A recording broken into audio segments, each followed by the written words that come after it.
Hello, we are transmitting to you from our present, which we can only assume is your distant past, the turbulent time that was the early 21st century. Fearing the great cataclysm that will surely befall our civilization, we began this monumental reference of strange and obscure human knowledge. These recordings represent our attempt to compile and preserve wonders and esoterica that would otherwise be lost. Whether you're listening from an advanced civilization or have just reinvented the technology to decrypt our transmissions, this is our legacy to you. This is our time capsule. This is the Omnibus.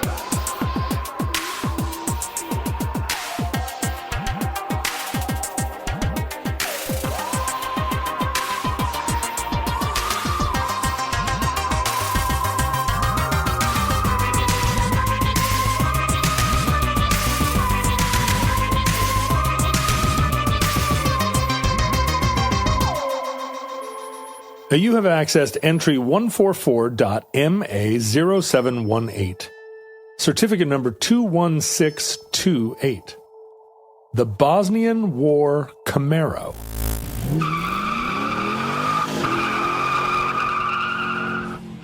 Hi, Brendan. Hi, John. Welcome to the program. Thank you so much. We've talked a little bit in our pre-show conversation about the fact that you are a Canadian automotive writer and magazine, editor, photographer, communicator. Yeah. Communicator. Yeah. Yeah. I just say that I'm a automotive writer and photographer, and I'm freelance. Have worked for a number of different publications and hope to continue to do so. You might add communicator to the end there, and then that becomes all encompassing. There you go. Automotive writer and photographer and communicator. Sure. Brendan McAleer. Is it? Yeah. McAleer? It's McAleer. McAleer. Yeah. You have a McAleer Park in just outside Seattle. We do. Just to establish some baselines, do you have a sports car or multiple sports cars in your own garage? No, I just said I was a writer. You can't. I have one. One car. It is technically a sports car, but it's like a little 4-cylinder Subaru Coupe, 2+2. Oh, are you one of these guys that chips out a contemporary Subaru and turns it into a... No? I did with my previous two cars. This one's totally factory. A friend of mine was the national rally champion. He lives up in Squamish, and so he tuned both my previous WRXs, and they were fun and rowdy, but not. The more you turn up the boost, the less reliable things get. So, right now I'm very responsible.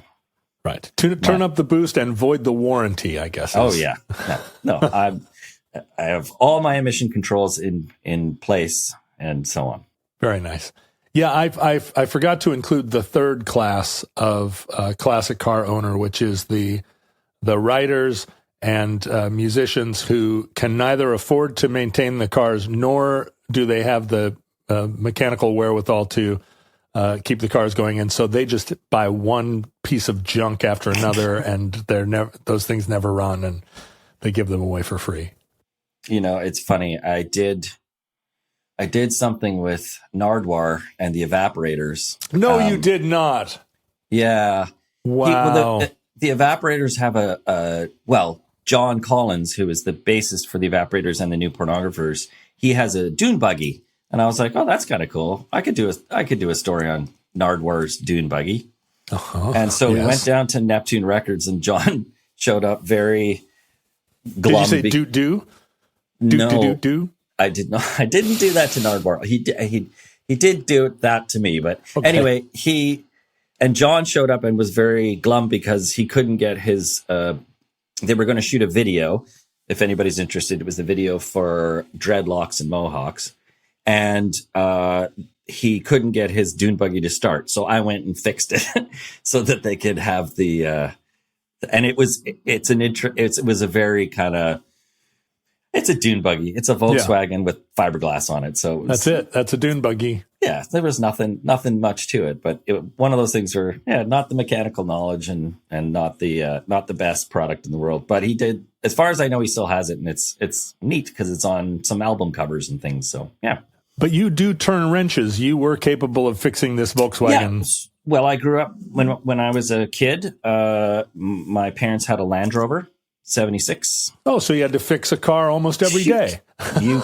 I drove that for a long time. Once I got in it as a teenager to go to my job bagging groceries, it had longish gear shift, and I shifted it into reverse, and the whole gear shift broke off in my hand, which was a new one. Like, you expect the mechanical faults, but that's a new one. Yeah. And so electrical problems is what they're, but it did periodically, just the headlights would completely cut out. And we lived in the country. So you'd be driving up this, windy mountain road and have no headlights, which is a bit terrifying.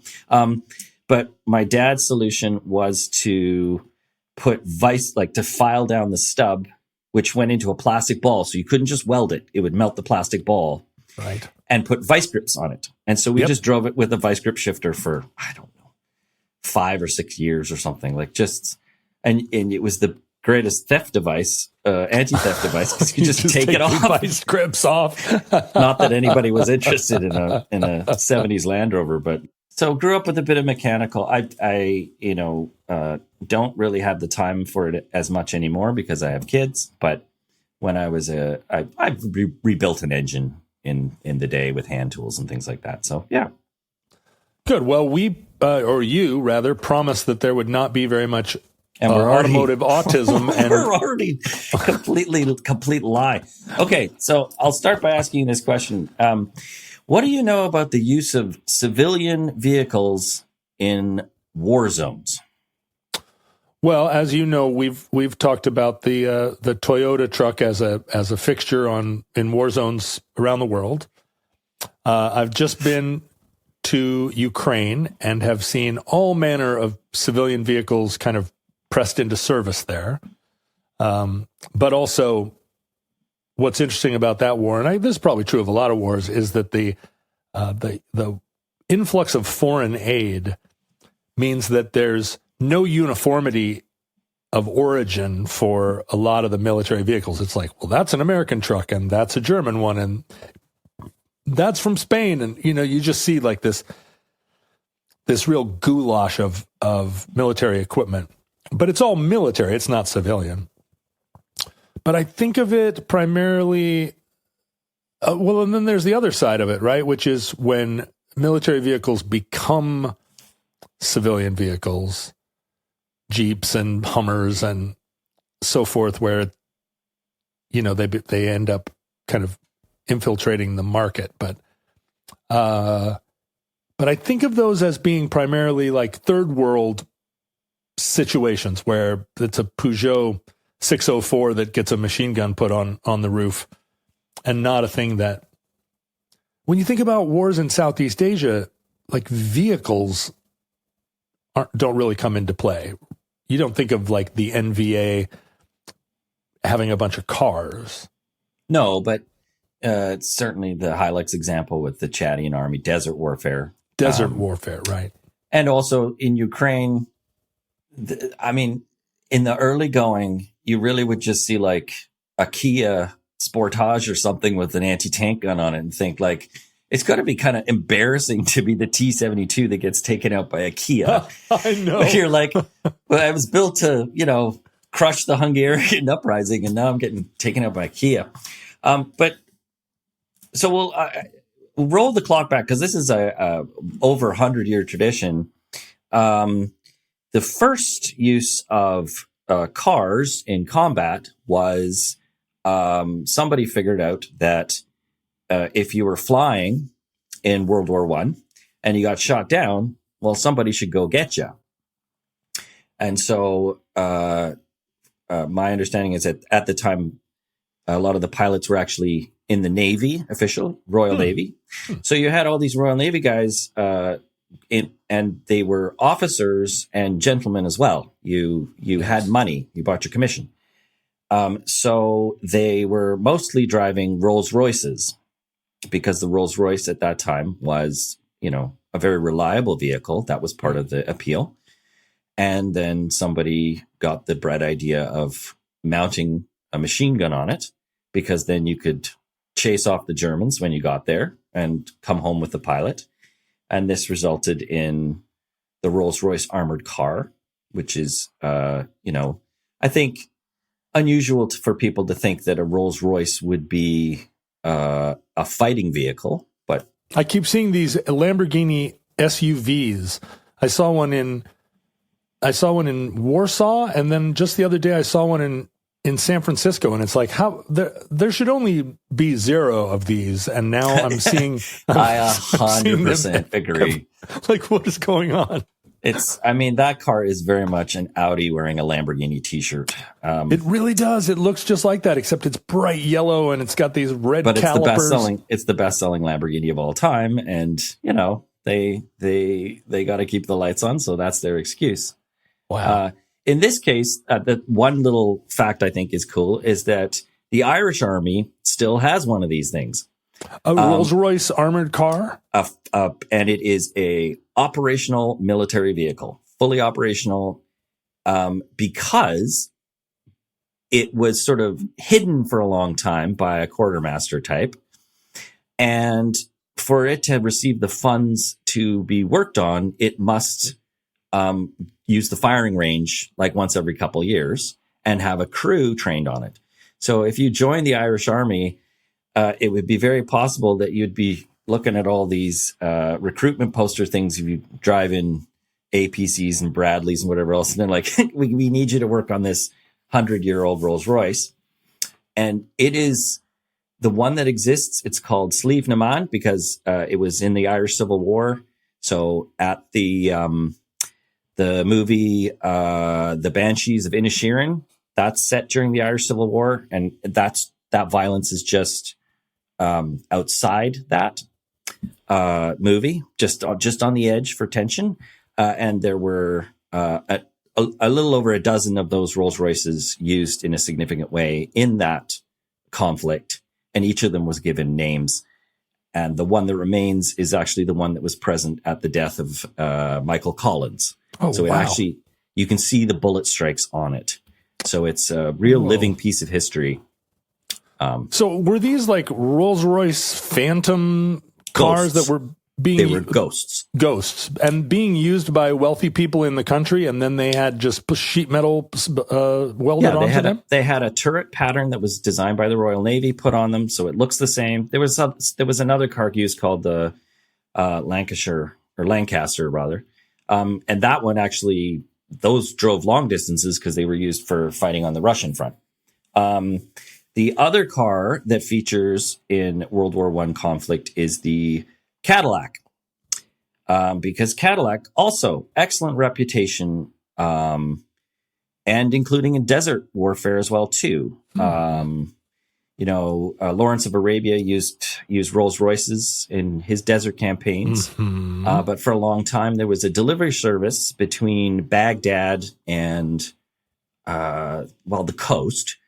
That was running Cadillacs. And the reason that they used these is because they were very, very fast and reliable, and the bandits couldn't catch them on the way. Cadillac, woo! Like, seriously, it seriously is the Star Wars trying to avoid the Sand People type of thing. It's very, you would call it Orientalism, except it kind of actually happened. Yeah. So the Cadillacs were called Liberty Cadillacs, and they were sent with the American forces, often privately owned, and they were used to sort of like get officers around.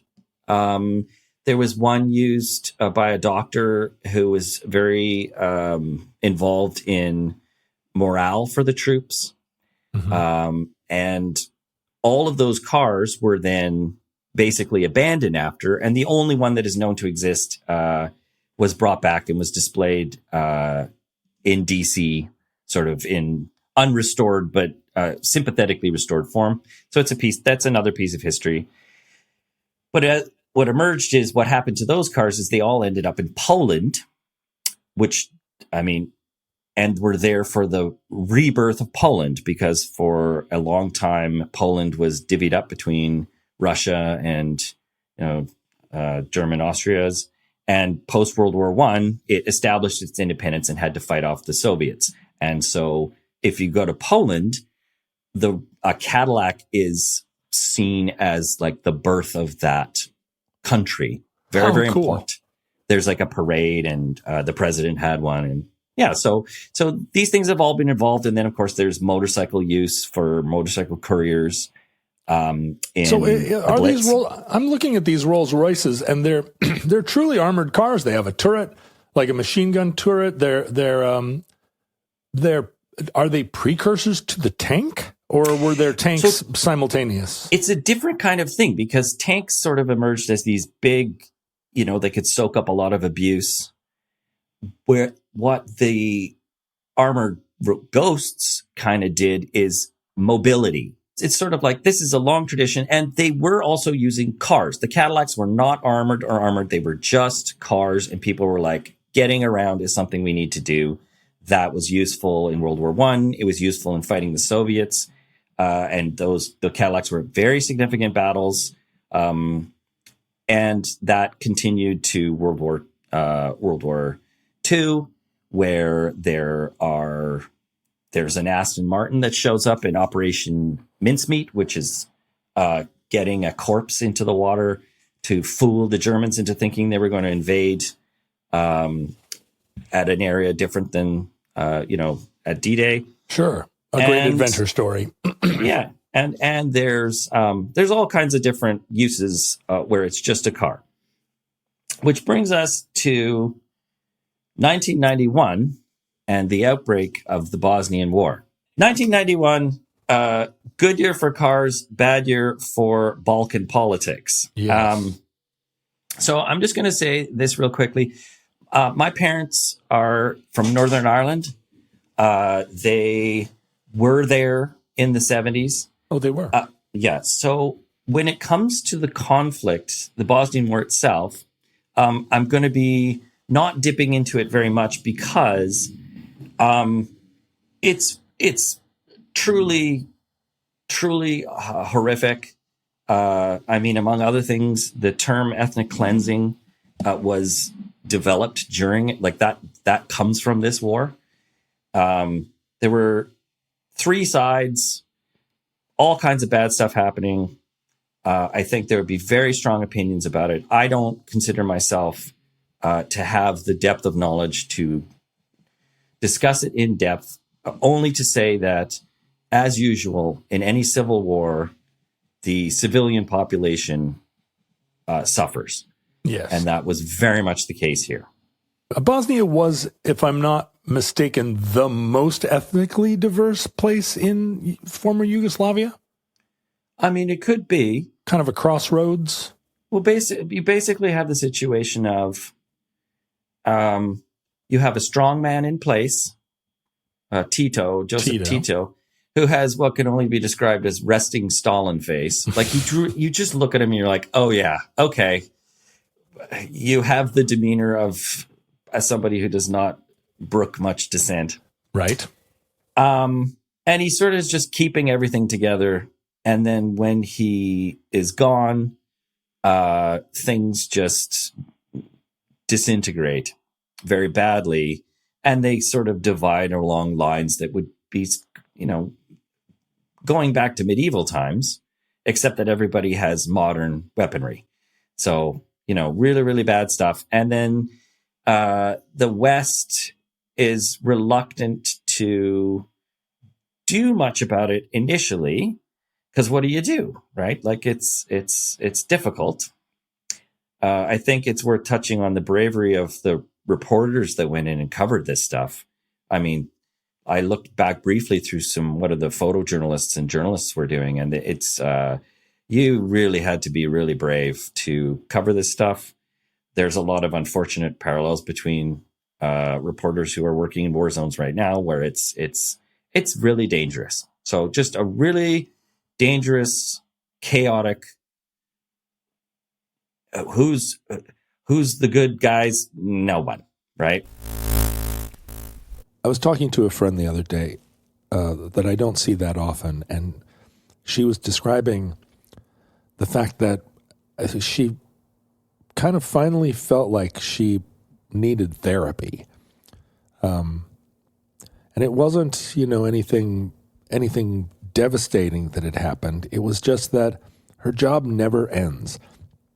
And even when she's not at work, her mind never fully stops being a quarter in her job. But the problem is she gets off work and just transitions from one screen to the next screen. She logs off and goes and sits on the couch and looks at her phone. And then she goes and looks at the television.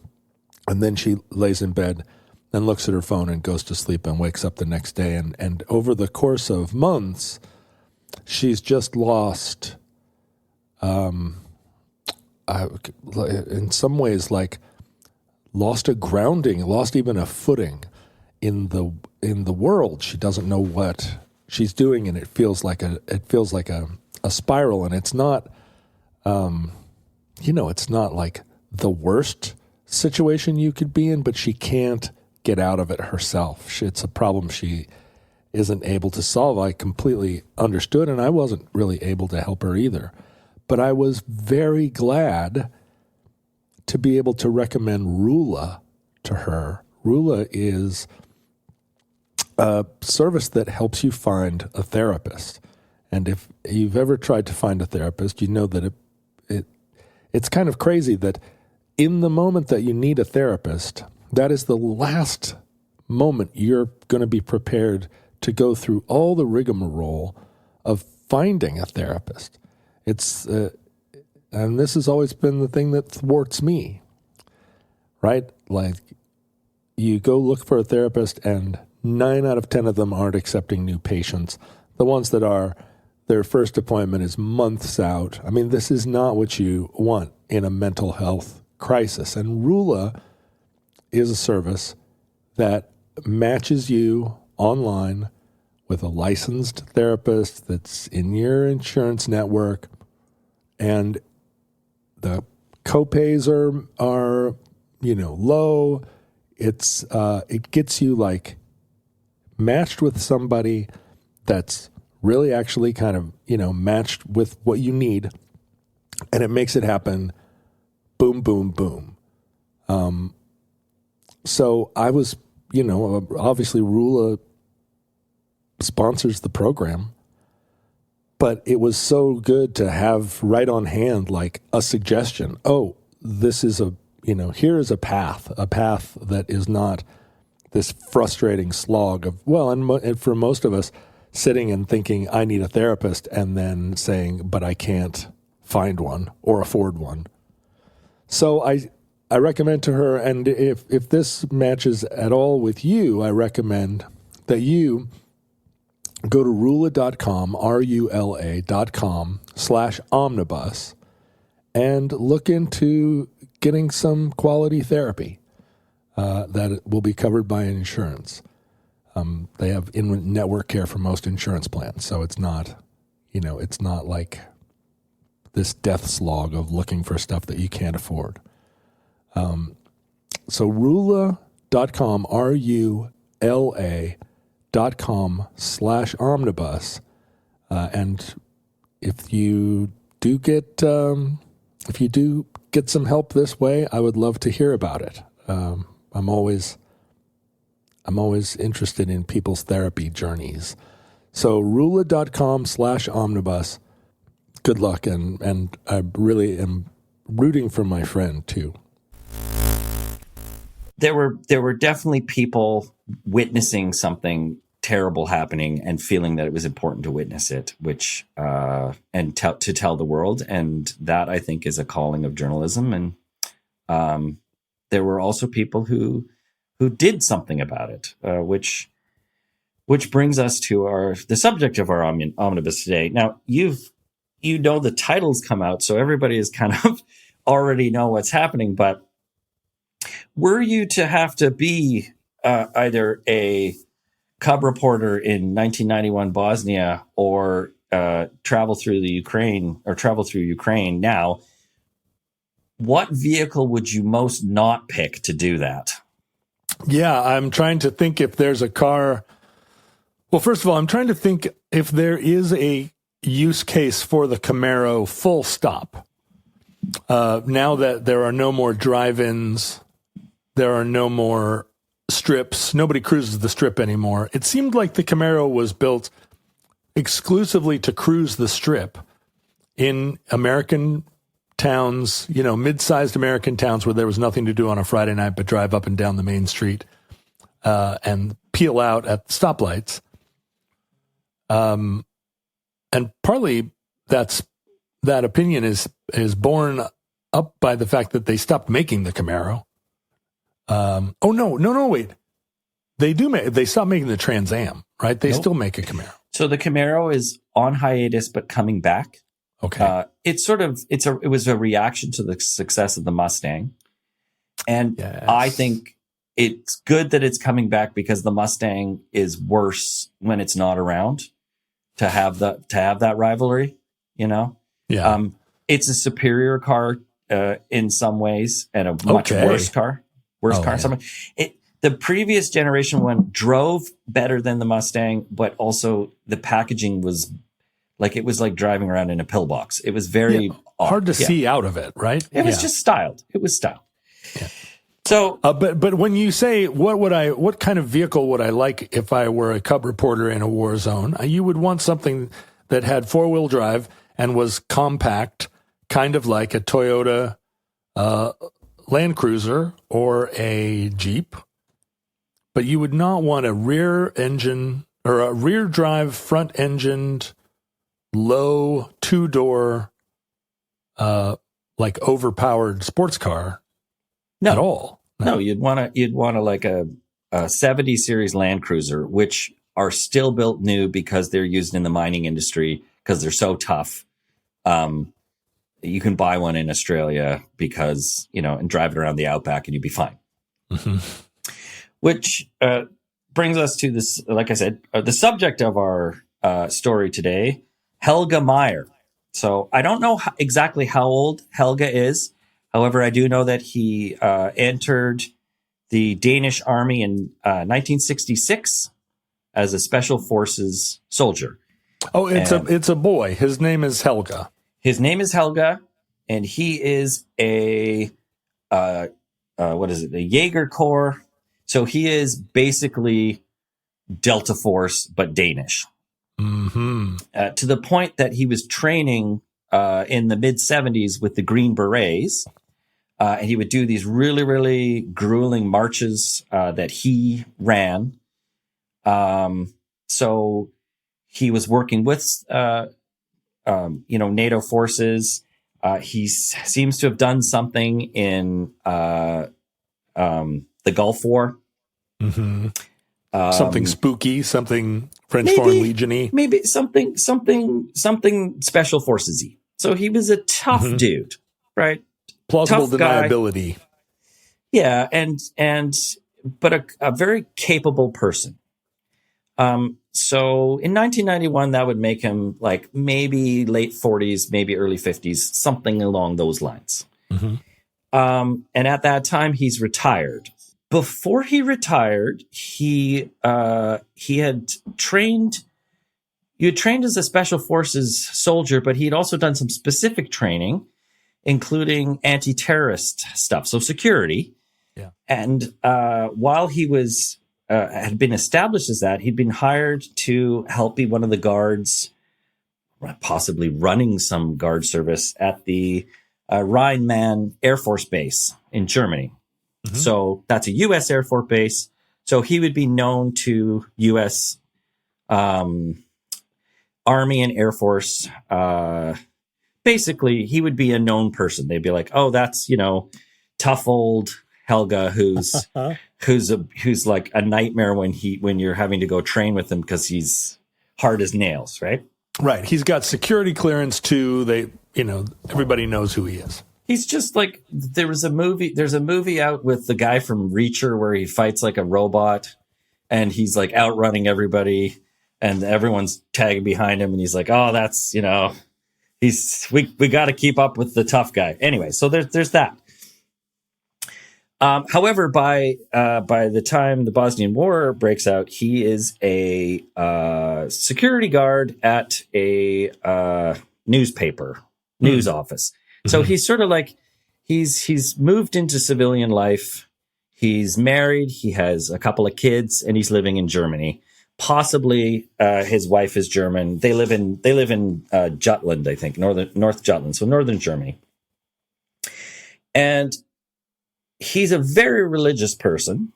Okay.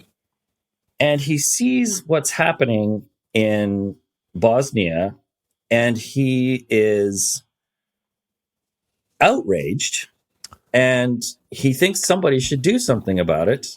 He's outraged by the persecution of whom?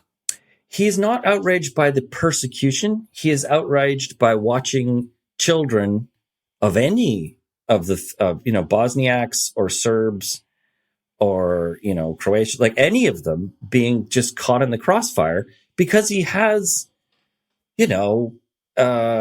he's a military man, and he just feels like this is wrong and somebody should do something. And by the way, I'm also a military guy, so I have Liam Neeson's certain set of skills kind of thing. So this is interesting because we tend to think of someone now, this is probably a gross mischaracterization, but we think of if someone were a devout person and outraged by a war like the one in Bosnia. I mean, I leapt to think that he was going to go there and defend what he perceived to be his class, his religion, he was intervening in a partisan sense, but you're saying he had a more ancient kind of code of Hammurabi, of feeling that he needed to be an agent of justice, like generally, not specifically. I think there are people who are very religious because it provides a framework so that they can, apply that framework to trials and tribulations. It also gives you faith to carry on, when things are unbearable. I think it provides a lot of structure. And there are also, I think, people who are just like, this is my moral code, which is reflected here. However, my moral code does not extend to me telling you what to do.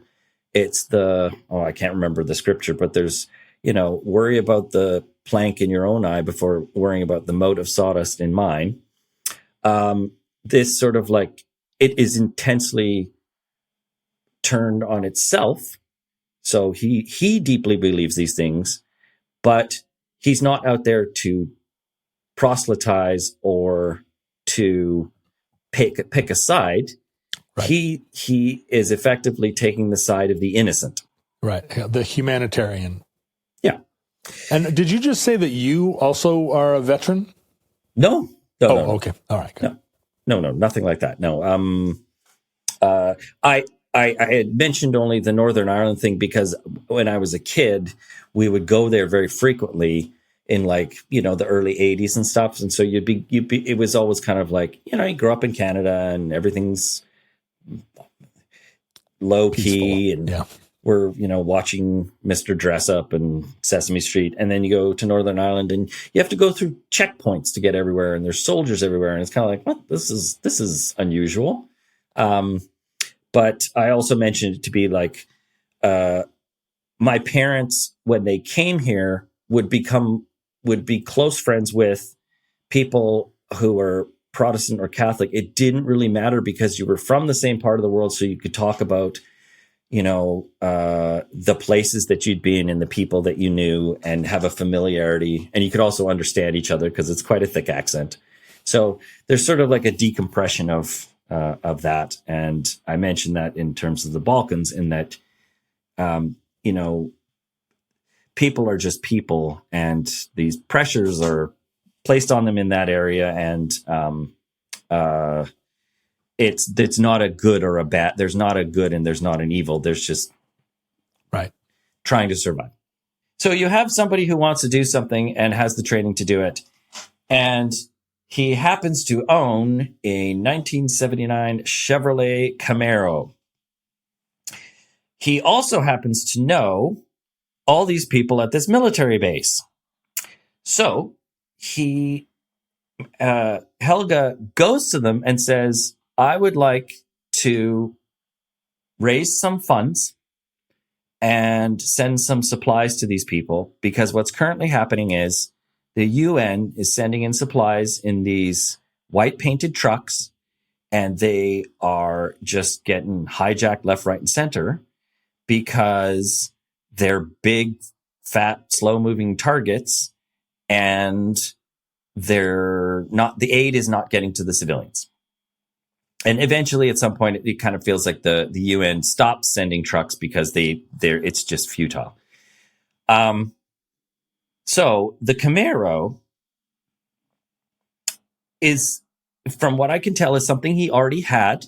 The fact that there's a Camaro in Germany is a bit weird, except that U.S. Service members are allowed to bring over their own personal vehicles. This happens also in Japan. So there's like, it's not famous, but it's not famous outside of Japan, but there is this famous Japanese Mach 1 Mustang police car from the 70s that's in that crazy Japanese police livery that they have with the big red siren on top, big red lights on top. And it was just sort of, it doesn't make any sense on the tiny streets of Japan, but they used it on the highways. And so you get Mustangs and Camaros turning up in weird spots. And this is one of those cases where this car had belonged to a serviceman. He brought it with him. And then after he's done, he sells it. There's lots of, German fans of American TV culture, car culture, all that stuff. And so it ends up in his possession. But you can't just drive a Camaro into a war zone and hope for the best. And if you happen to know an army base where there are a bunch of guys who know how to work on tanks and have stuff lying around, then the A-Team theme plays, and there's a bit of a Top Gear style modification of the vehicle. So the first thing they did was take all the stuff out of it. So it only has 2 seats. And is the car now in Bosnia? Has it already arrived in Bosnia, or is this happening in Germany? The car is in Germany. This is happening at the Rhein-Main Air Force Base. So it rolls into the shop. All these guys are like, this is a great idea. Helga's crazy. Let's put this together. They strip the car out. They weld in a bit of sheet metal in the back for sort of like basically what they called cowboy armor in Iraq, where they were just putting stuff in Humvees. So they did that to it. So it's all armored up. Take the rear glass out. It's just sheet steel. There's, thicker steel at the back, but it's also empty. So it can haul a little under 1,000 pounds of stuff. So, which is considerable when you think it's going to be medicine and baby formula and other really sort of calorie dense, value dense stuff. How much can a normal Camaro carry? I mean, not that much. I have taken a Mustang camping and was able to, with one child, and was able to fit like tent, guitar, blah, blah, blah, like a bunch of stuff in terms of volume. It's not mentioned in any discussion of this, but it is a live axle leaf spring car in the rear in this generation. So you could add an extra leaf or two to make it support more weight. It being old is actually a benefit here because it's an older design and can be beefed up in truck-like ways. They then fill the tires with foam. So it's a rudimentary run flat tire.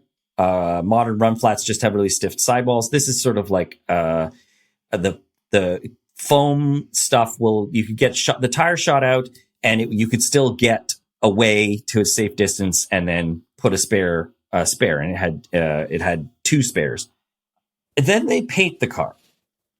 And to paint the car, it's the U.S. Air Force. So they have access to the paint that's used on the F117A Nighthawk stealth fighter. The radar reflective, That rattle can black paint? The one that is all triangles. So it reflects, it absorbs infrared and also absorbs radar to some extent. Not that you worry about the radar, but being invisible to infrared is kind of handy and also insane. But wait, wouldn't that paint be like, because it's a military commodity, wouldn't it be like $100,000 a pint? It's sitting around. This is Gulf War. Sure. And he's a member of the club. Yeah, right. Okay. He's friends with Green Berets. So they're like, all right, we're going to shoot this Camaro with flat black paint. Then they put on so it's armored at the back. Okay. It's not armored up front. It's armored at the back so it can run away. Right. To the front, they add like a push bar, like a basic bull bar that you would see on a cop car. Right. At some point, it had like these triangular blades that scraped along the road to do some mine detection. I don't know how long those were on there. It seems like that was something they tried and didn't really stick with. Yeah. And then they added infrared headlights, so which you could use with night vision goggles, which were also attached to the car. Oh, so they wouldn't be visible as headlights if you didn't have night vision They goggles. were invisible unless you were wearing special goggles. Cool. It also had a human heat signature. So it could detect body heat at a very long range with this prototype thing that they lent to him and said, tell us how it works. Like, does it work for you or not? So there was some of this stuff he got lent to him because they knew that he was going to go do things with it and he could report back because he was very experienced. And that included, he's spoken about it since and sort of mentioned that this was sort of like we want you to do a few things for us since you're in the area. We're not going to ask you to hurt anybody or pick any sides, but maybe you could help out with this and that. And one of those things was he had a ground-to-air radio so he could talk to C-130s when they were dropping goods and sort of be like, oh, like go in this area or don't go in this area right now because the militia is there or whatever it happens to be. So he could do that. He's a forward spotter. He's doing a bit of spy work, which would be real bad if basically any of the three sides caught him. But this is like the coolest car an 11-year-old could design if it also had a rocket launcher. It is a Mad Max car. Mad Max. It's flat black. It has the hood scoop. It looks remarkably similar to the Falcon that Mad Max drives in, crashes at the beginning of Fury Road. Very, very similar. It's got that thing. It's not supercharged, but it has the high-rise intake manifold. The hilarious thing about this engine is this is a very low-powered engine. Now we're going to talk about displacement and horsepower. I'm only going to say that it makes about as much power as you get out of a Honda Civic Hybrid now. So it's 100 horsepower. 200 horsepower, but like not more than that. Okay. Because, it's 79, emissions, everything was kind of crappy.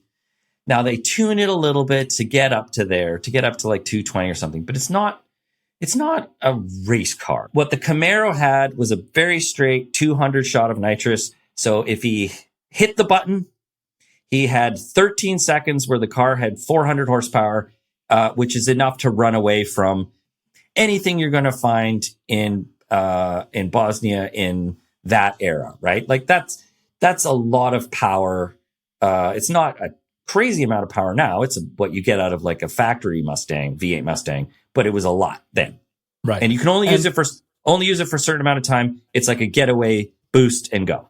Like you say, most of the vehicles were in that war were diesels and had a max speed of 40 miles an hour. So he could get away. So one thing to think about when you are when you're managing a long, hot summer like this one has been is how do you keep looking groovy? I don't mean just groovy. I mean fashionable, stylish. These things, even in the desolate dog days of summer, you should still look good. You should still be trying to maintain a fresh style. Because as many longtime listeners of Omnibus know, I'm a great advocate of men in particular elevating their style a little bit above just wearing T-shirts that have wolves howling at the moon or sports jerseys or cargo shorts and flip-flops or Crocs. And I'm not calling anybody out. If you're sitting in your car right now in Crocs and a shirt with a sports team howling at the moon on it, I love you, and I love your style. But you could kick it up a notch. And a great way to do that in summer is the fabric linen.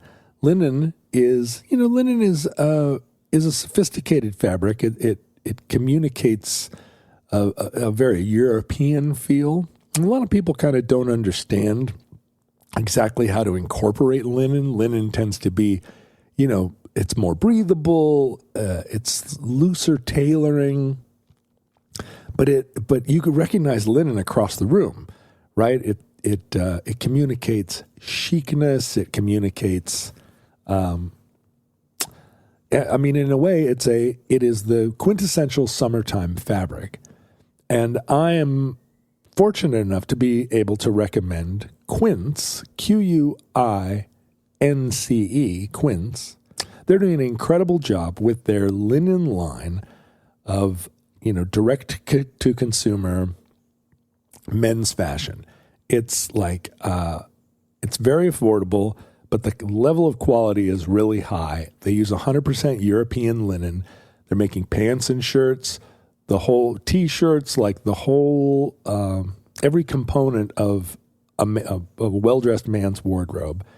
And it really is, you can see as soon as you look at it, as soon as you go on quince.com and start checking out. And Quince has stuff for women. It has stuff for the home. The whole website is full of kind of enviable, covetable stuff. And it's all surprisingly affordable given the level of quality it is. This is the marvelous thing about being able to buy things on the internet, right? It's 50 to 80% less than similar brands, levels of quality and workmanship of other companies with brand names that they spend millions marketing, right? And the other thing about Quince is they are very conscious of the factories that produce their clothing being ethical and having good relationships with their workers. So what you're paying for is just the good stuff. And not the marketing, not the storefronts and so on. And also, Quince has stuff for the shoulder seasons, lightweight cotton sweaters, stuff that you're going to want in September. And that's always the toughest time for men. It's still too warm to wear a jacket, but just a little chilly in the evening.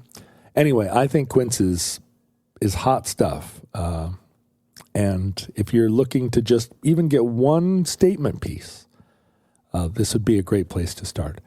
So go to quince.com/omnibus. You'll get free shipping on your order, 365-day return policy, which is kind of insane. It's now available in Canada too. That's quince.com/omnibus.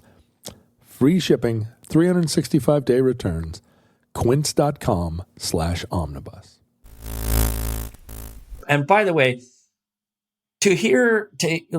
what he says is mostly he thought he would get a little bit of money and he would get out there and he would sneak in and he would just get a little bit of medicine to these people. And that would be worth it. And he would have done something and he could rest easy on his conscience that he hadn't sat on the sidelines. there was a huge response from the U.S. military because a lot of these guys are aware of what's happening. You know, they're connected to the Air Force, so people are talking about all these atrocities and things and civilians, and they're observing from the air and so forth. So there's a huge response, and he gets given a lot more money than he would expect, and he is able to buy those essential things because the base is right there. So, you know, the commissary, he's able to get good rates on everything and have a lot of stuff. I have it as between 92 and 1995, he did 160 of these runs. No way.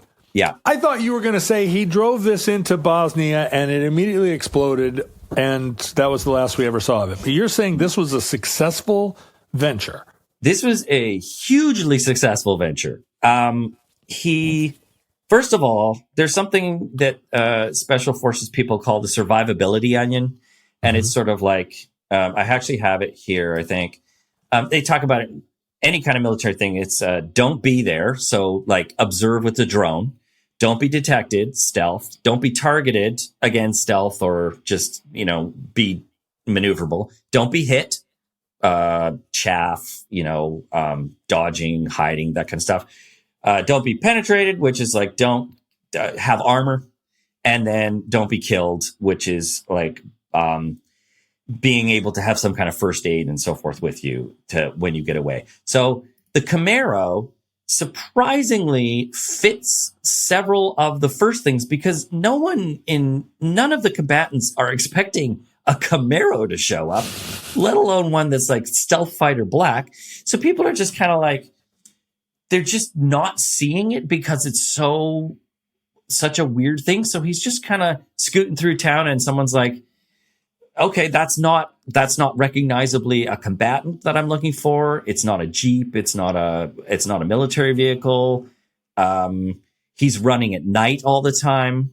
So I mean, I can picture myself as someone fighting in this war, you know, hiding behind a stone wall, and this goes by, and it's so completely G.I. Joe. And by G.I. Joe, I mean the small 80s plastic G.I. Joe figurines with the Cobra. This is like Cobra, the bad guys in G.I. Joe. And I think every guy between the ages of 16 and 60, seeing this go by, would put their gun down just to marvel. It's the coolest thing they ever saw. And they wouldn't even care if it was the enemy. They would just be stunned by the coolness.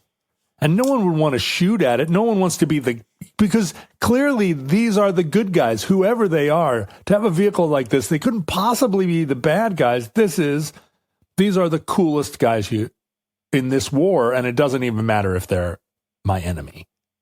Well, and there's also, I think, again, with the Rolls Royces, in the earliest days when they were just cars with a few armed people in them, they would kind of rock up at some village where the thing had gone down, and people would not be expecting to see a car, and they would sort of be, or in the desert, right? Like they would not be expecting to see it, and the shock of being surprised gives you a beat, and then you're gone. Right. So he's able to kind of just sneak through, and also he has maps. He develops all these back roads that he's taking. He's sneaking around. Yeah. So other thing that's important about this is at no point have I mentioned in terms of the whole Mad Max aspect of this, or the technical being like a Hilux with a gun on it, any weaponry on this car. And there isn't any. There's no weaponry on the car. Right. And he has no weaponry either. He has a survival knife and a tomahawk. That's it. Oh, sure. A tomahawk. Absolutely. It's like a special forces thing. It's like exactly, you look at it and go like, oh yeah, this is somebody who is in special forces would have adopted from a green beret, or, it's just like, and not a big one. So right. He is unarmed except for a couple of bladed weapons. He has a Kevlar jacket. He has a Kevlar helmet. He otherwise has no uniform insignia or whatever. He has his ID. He has a couple of things that are interesting, defensive. Other than the Camaro. Well, he's got some kind of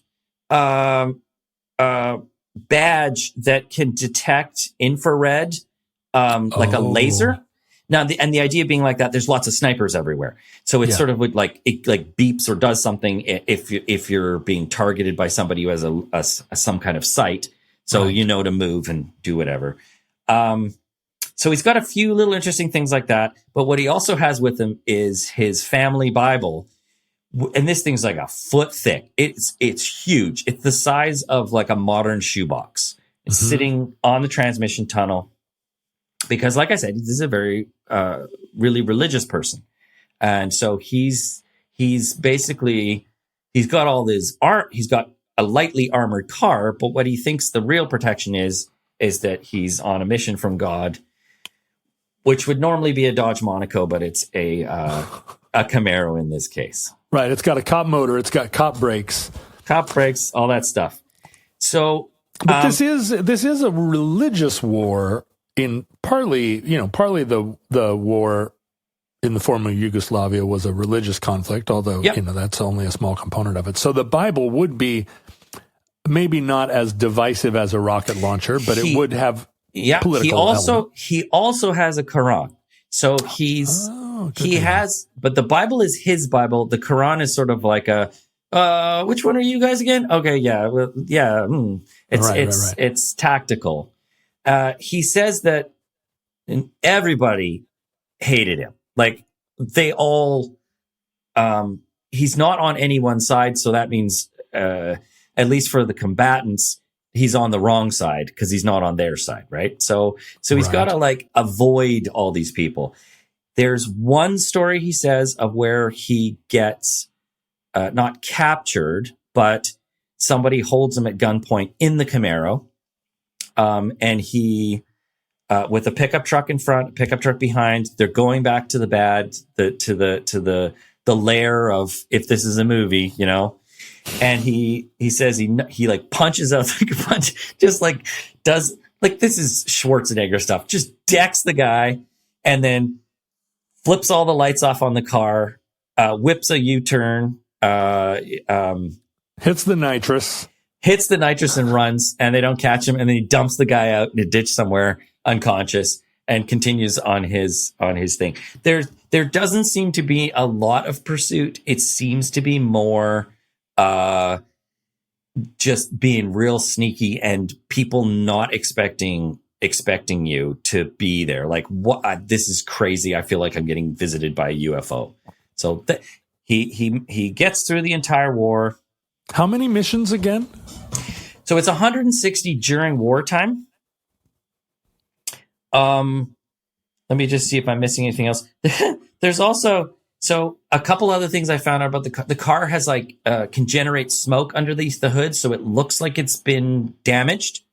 It just has a mister that sprays onto the exhaust and oily smoke comes off. So he can pretend to be disabled if someone's going past and they'll just ignore him.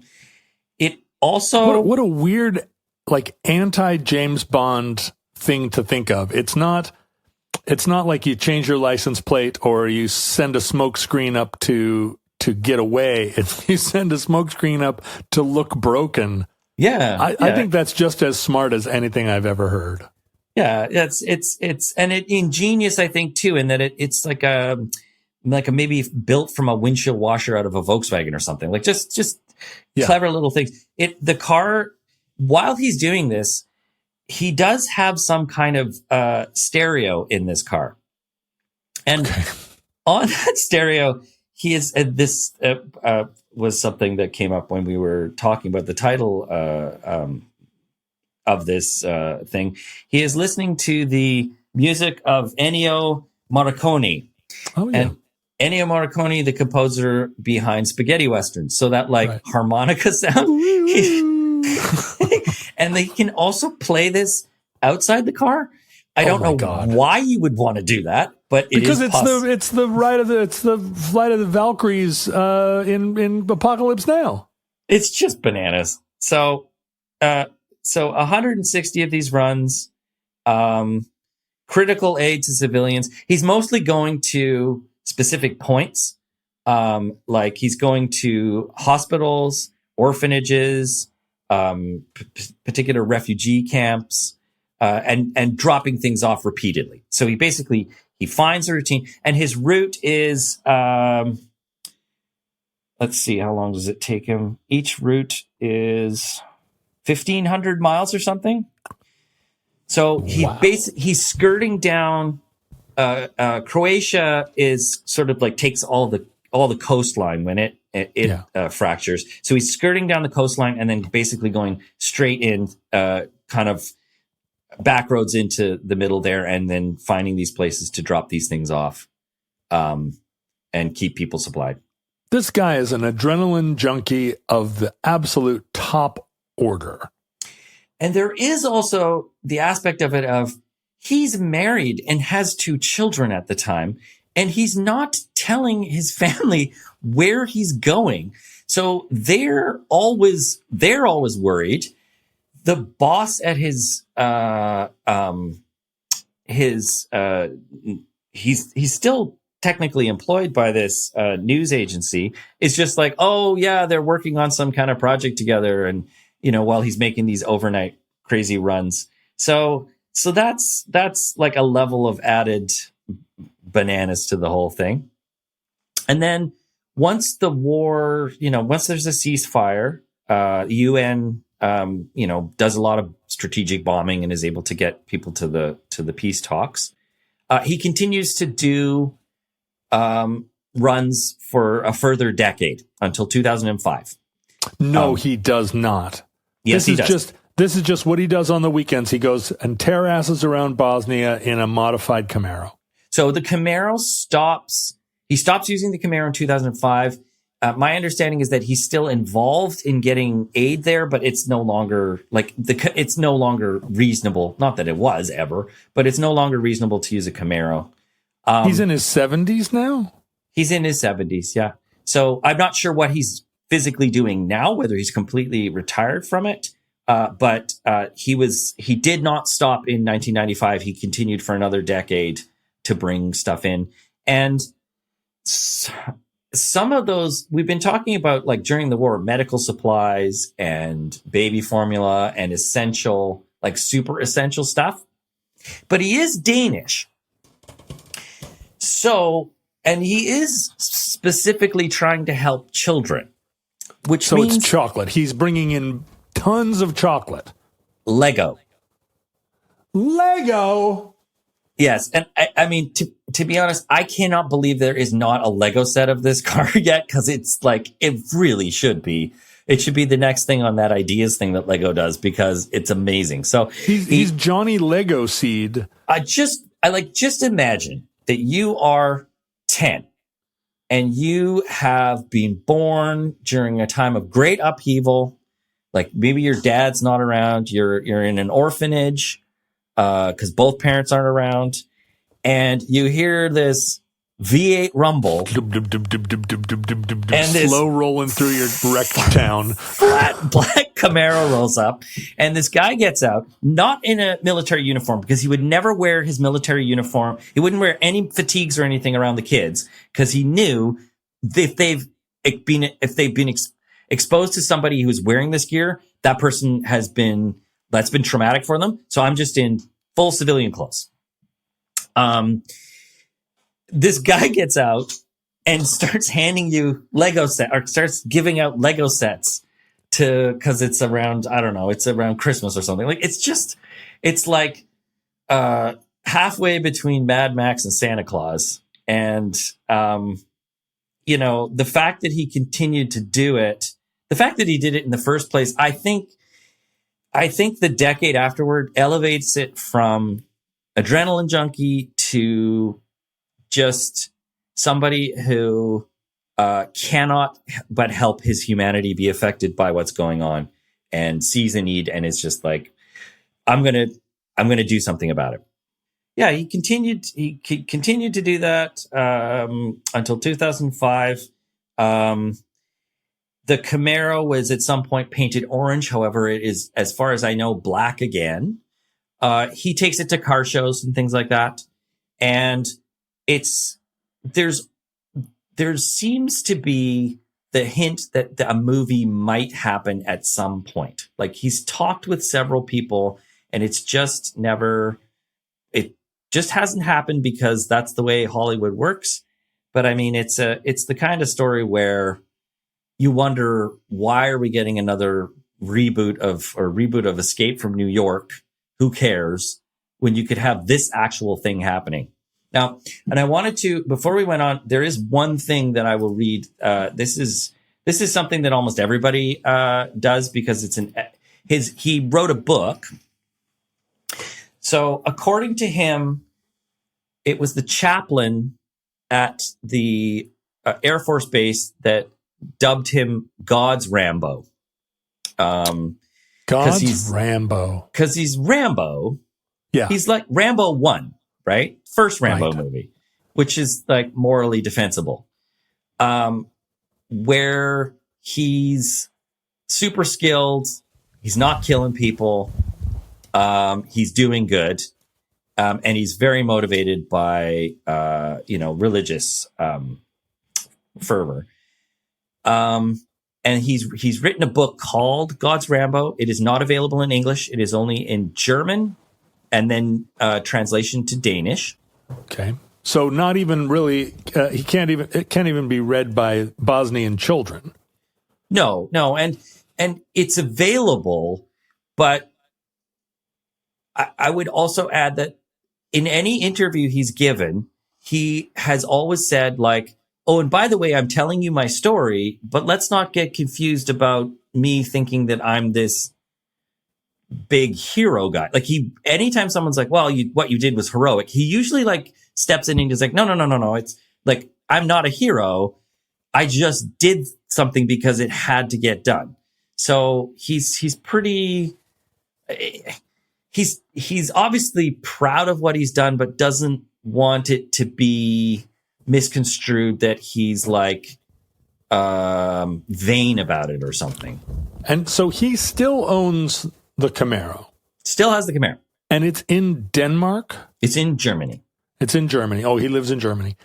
I have to say, I'm not a movie producer, as you know, although I could be confused with one. But it seems to me that this is the reason that this hasn't been made into a movie yet is that it needs to be a comedy. There's no way that this isn't a comedy. Yeah. And I think the fact that he has a giant, like a Gutenberg Bible, the only way you can play that is that this is one of these superhero characters who is in a world of terrible, terrible horror, but there's a light that shines on him everywhere. And that he is somehow, kind of in a naive bubble with the Legos. Like you'd have to play this, and the Camaro. It's got to be a gentle, like a family comedy, like a 70s Disney movie.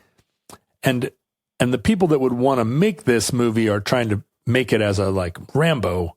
But just the fact that he's God's Rambo, I mean, I'm already writing the script. It's you don't want to play him for laughs, but the thing has got to be gentle. Yeah, I think it could. I'm not sure how you would do it. It's just that's the number one. When anybody hears this story, they're like, how is this not like this actually happened? Yeah. And I want to read something here, which is an excerpt from it, because I think this is what sort of elevates the story for me to omnibus. So this is an excerpt from 1994. He says, in the middle of ruins, I examined the surrounding area with my detector, which reacts to body heat. It displayed body heat in the opposite ruin. I saw candlelight through the boarded up door. I knocked, and the candle went out immediately. After knocking again and saying, Mr. Meyer, U.S. Army, an old man opened the door and asked me inside. A young woman was present with her newborn baby. Everyone was dirty and clearly malnourished, and I got soap, water, food, and baby food from my Camaro. The young mother washed herself and her child and gave the newborn something to eat. We sat around the candle silent for a while. The old man read carefully in his Quran, and I in my Bible, which is my constant companion. Then I pulled back into my car, was about to slip into my sleeping bag when someone knocked on my window. It was the young woman who put her baby on my bare chest. I will never forget this moving moment in my life. Now, John, you're a father. Do you remember that moment when they gave you your child and you held it against you? Well, of course.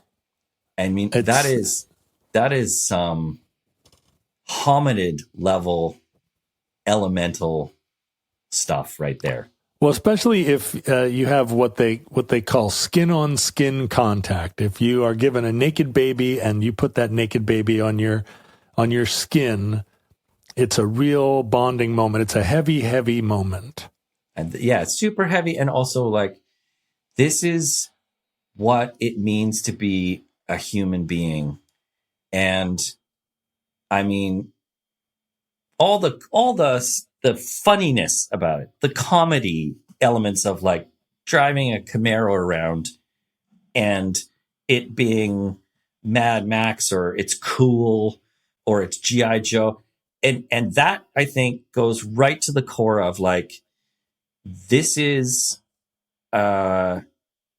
just in the midst of inhumane conditions, something that is predates speech in terms of how we interact with each other as human beings. You didn't tell me that he slept in the Camaro, that he had like some kind of, did he also have like a fold down seat where it became a bed? He doesn't really talk about that part of it very much, the logistics of it. Like, I don't know how he went to the bathroom, but, he's a soldier, so I imagine he had a shovel. I mean, I want to build this Camaro, and so I'm just wondering, like, what parts do I have to fabricate in order to get all of the features?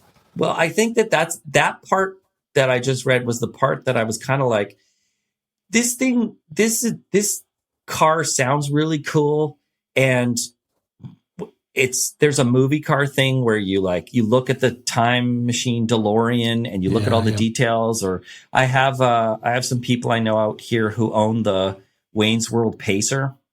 Of course. And it has like a licorice dispenser, and it has all these gizmos, right? Yeah. And they also have an Ecto 1, and it's got all this gear in it. So that you could build these movie replica cars, and you want them to have gadgets and gear and features and cool stuff.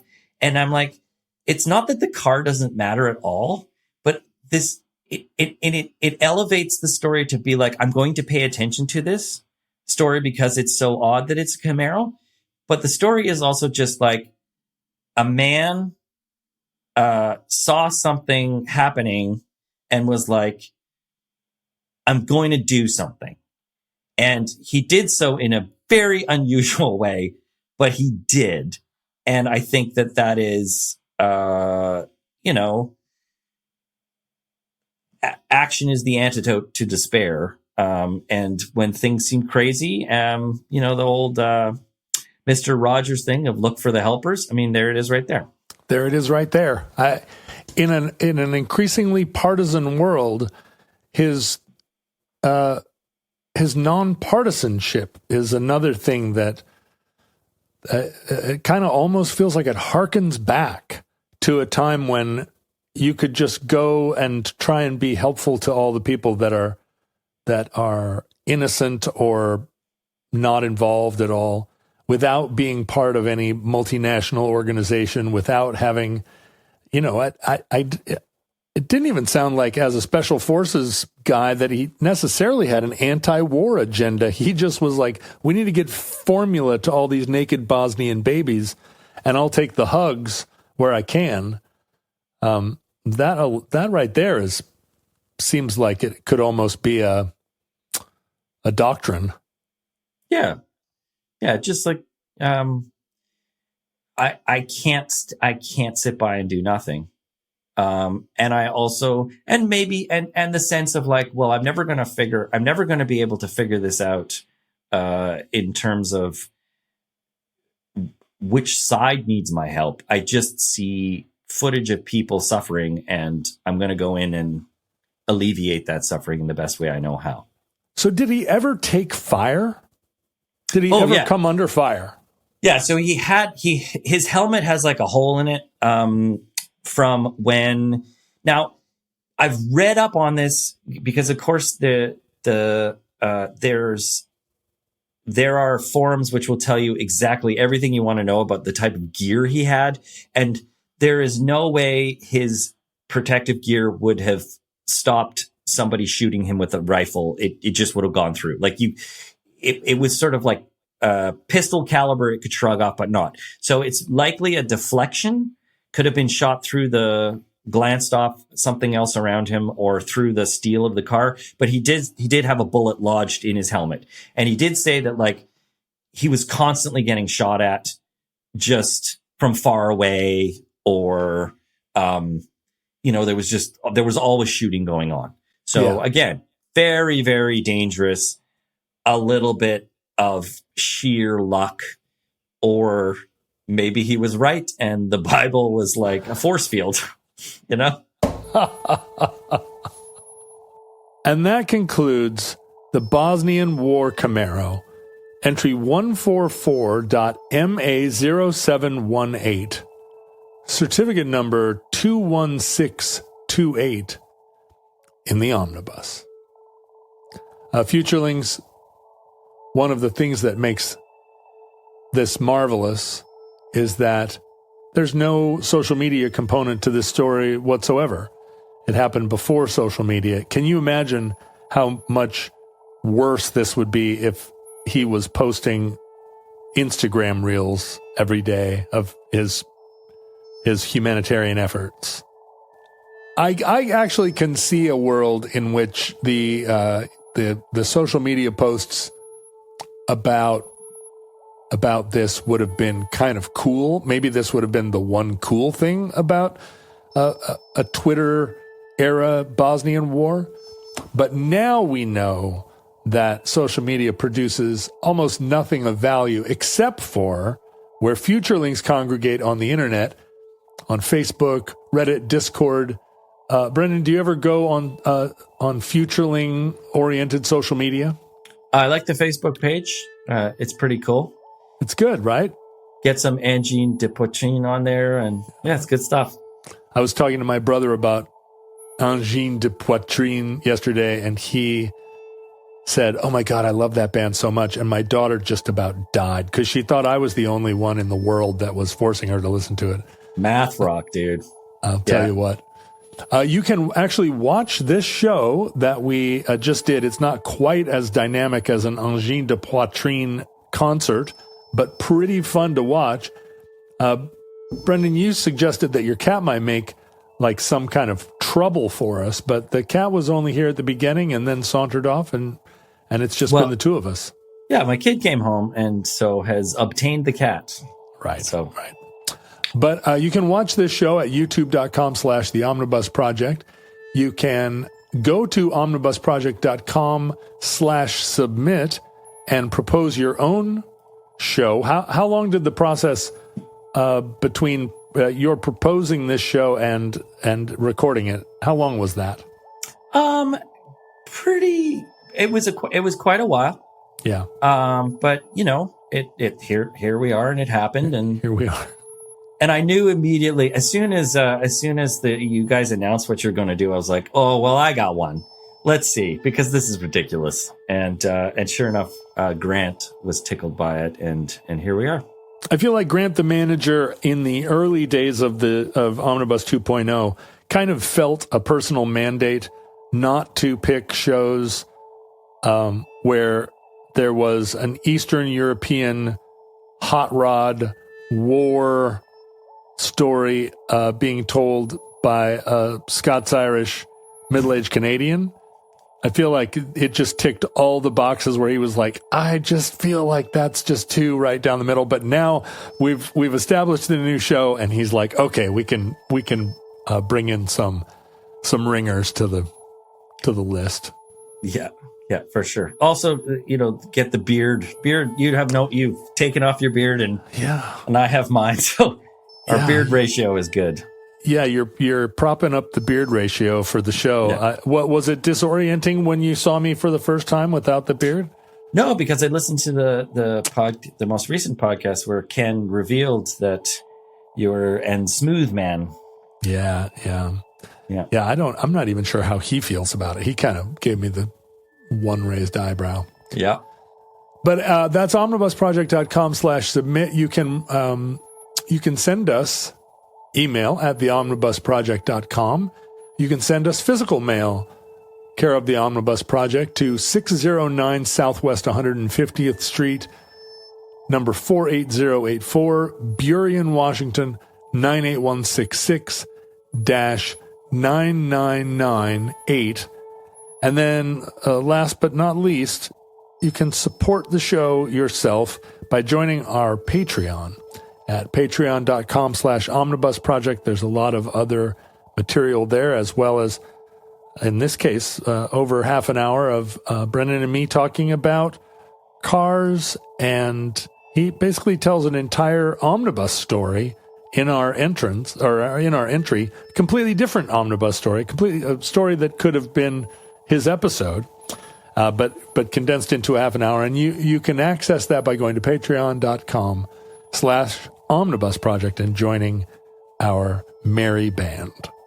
Is there one more? Can I throw one more thing in here that's might be of interest? For sure. So we have this thing in Vancouver called Vancouver Food Runners. It is a program which, via an app, because everything's via an app, connects grocery stores, bakeries, any place there is food sold with food banks. And essentially, the grocery store, restaurant, even casino, will put aside food that's going to spoil or is, surplus to needs. And the food runners in question are volunteers who will get a little ping on your phone, or you set something up regularly, and you take your overcapacity car, because everybody has too much car these days. We're all driving crossovers. Yep. And go pick the stuff up and take it to a food bank, to the downtown east side, to wherever. This is something I do regularly with my kids. It is a very small thing. It is a very easy thing to do. And it allows you to make a small impact immediately, effectively, and personally. And this program exists all over the United States as well, too. The app is active in something like 15 different things. And there are all sorts of other related programs. So if this particular omnibus, you thought, well, I'm not going to go into a war zone, but I see a lot of need around, there are very small things you can do. And action is a great antidote to doom scrolling. So there we go. That's fantastic. So say it again. Say the how people find it. Well, the name of this particular app is it's called the Food Rescue app. You can search their website. I think they have a list of where it is in the United States. I would sort of just go look up your local food bank type of thing and see what programs they have. There isn't one in Seattle. There are a couple in California, but I'm sure there is an equivalent program in Seattle or something similar. And since we talked about cars getting supplies to people, that's one way you can do it. That's fantastic. I think about that a lot in terms of all the wasted food that just has no way of getting from where it is still fine to where people need it before it isn't fine. And it's cool to see that that's an organization that does that. I'll be sure to look that up myself. Yeah, it's great. And I think the thing that's the coolest about it is you're giving it to the people that are running like a soup kitchen in the downtown east side here. And you immediately see like, there, I've done a thing. And there is a tendency, there is like a sense of like, well, I can Instagram this and be seen to be doing good. There is that component to it. For sure. But you know what? Sometimes that's just the way the world works, and you can do it and not post, or you can do it in post. Doesn't matter. You've done something, and doing something is better than doing nothing. So yeah. I mean, do it in post. That way, other people look at it and go, "Oh, I could do that. I can do that." Yeah. Futurelings, from our vantage point in your distant past, we have no idea how long our civilization survived. We hope and pray that the catastrophe we fear may never come. If the worst comes soon, this recording, like all our recordings, may have been our final word. But if Providence allows, we hope to be back with you soon for another entry in the Omnibus.